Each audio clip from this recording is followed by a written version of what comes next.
तर good morning मित्रांनो, तर तुमचं स्वागत आहे आपल्या नवीन व्हिडिओमध्ये. आज होम वर्कआउटचा दिवस आहे, चौथा.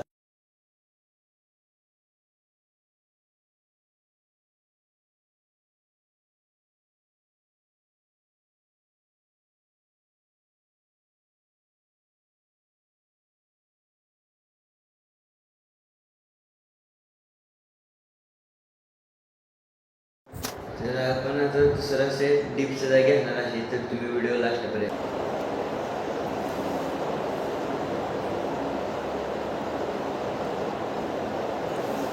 तर व्यायाम झाले, आपण गेलतो क्रिकेट खेळायला. तर आपण आपल्या देवापाशी बॅट बॉल खेळतो, तर आपली बॉलिंग कशी पडते बघा मित्रांनो, आणि कमेंट करून नक्की सांगा. तर ही आहे आपली बॉलिंग. त्याला आमच्या इकडे कटर बॉलिंग म्हणतात, तुमच्या इकडे कसे म्हणतात तेही सांगा मित्रांनो कमेंट करून. व्हिडिओ तुम्ही लास्टपर्यंत बघा. धन्यवाद. तर आपला कव्हर ड्राय तुम्हाला कसा वाटला नक्की सांगा.